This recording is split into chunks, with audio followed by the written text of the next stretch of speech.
Hello my dear students, कैसे हो आप सब। आशा करता हूँ आप सब अच्छे होंगे, मस्त होंगे, स्वस्थ होंगे। तो आज का जो हमारा क्वेश्चन है वो ये है कि 30,000 का 10% की दर से 4 वर्ष का चक्रवृद्धि ब्याज क्या होगा। इस तरीके के क्वेश्चन को बनाने का मैं आपको सीधा और आसान ट्रिक बताने वाला हूँ। ट्रिक क्या बच्चा, तो वीडियो तक आ ही गए हो तो वीडियो को पूरा देख के जाएगा। वीडियो को स्क्रॉल या स्किप नहीं करना है। वीडियो अच्छा लगने पर लाइक और एक प्यार से कमेंट जरूर करिएगा। देखिए, बोला है कि 30,000 का 10% की दर से 4 वर्ष का चक्रवृद्धि ब्याज कितना होगा।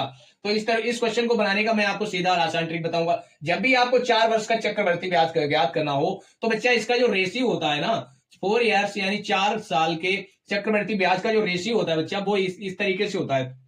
क्या होता है? 4:6:4:1 होता है। ये होता है हमारा 4 वर्ष के लिए चक्रवृद्धि ब्याज का रेशियो बच्चा। तो आइए बड़े ध्यानपूर्वक इस क्वेश्चन को हल करते हैं। हमें प्रिंसिपल कितना दिया गया, यानी हमें जो मूलधन कितना दिया गया वो दिया गया हमें 30,000 कितना दिया गया प्रिंसिपल, यानी जो हमें मूलधन दिया गया बच्चा वो कितना दिया गया 30,000 रुपए दिया गया। कितना दिया गया? 30,000 रुपए दिया गया।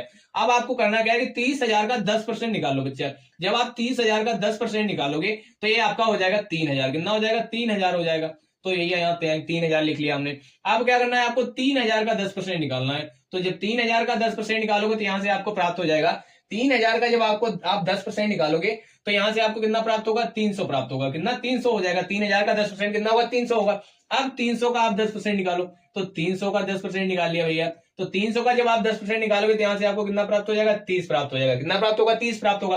अब आपको 30 का 10% निकालना है। जब 30 का आप 10% निकालोगे तो आपको यहां से कितना प्राप्त हो जाएगा? 3 प्राप्त हो जाएगा। इस तरीके से आपको करना है। अब आपको ज्ञात करना है यानी कंपाउंड इंटरेस्ट। बच्चा, चक्रवृद्धि ब्याज को इंग्लिश में बोलते हैं कंपाउंड इंटरेस्ट। तो मतलब यानी चक्रवृद्धि ब्याज आपको यानी सीआई आपको ज्ञात करना है। बच्चा क्या ज्ञात करना है? सीआई यानी कंपाउंड इंटरेस्ट बराबर हमारा कितना हो जाएगा।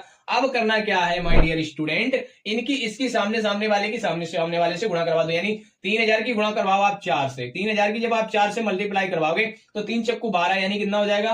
12,000 हो जाएगा। कितना हो जाएगा? 12,000। कितना? 12,000 हो जाएगा। जब आप 3 से मल्टीप्लाई करवाओगे तो यहां से आपको प्राप्त हो जाएगा कितना? 1,800। कितना? 1,800 प्राप्त होगा। कितना? 1,800 प्राप्त होगा। वहीं अब आप 3 देखिए, यहां क्या करना है, 30 की मल्टीप्लाई करवा दो 4 से। जब 30 की मल्टीप्लाई आप 4 से करवाओगे तो यहां से प्राप्त हो जाएगा आपको 3 चक्कू 12 120 प्राप्त होगा। कितना? 120 प्राप्त होगा। अब 3 की गुणा जब आप 1 से करवाओगे तो 3 एकम 3 यहां से प्राप्त हो जाएगा। अब करना क्या है, इन सबको आपस में जोड़ दो। इन सबको क्या करना है, आपस में जोड़ दोगे तो जो हमें प्राप्त होगा भाई हमारा हो जाएगा सीआई यानी कंपाउंड इंटरेस्ट हो जाएगा, यानी चक्रवृद्धि ब्याज हो जाएगा। तो जब इसको जोड़ोगे तो ये 1,200 ये और 1,800 ये, जब 1,200 में 1,800 जोड़ दोगे तो ये आपका हो जाएगा 13,800। कितना हो जाएगा? 13,800।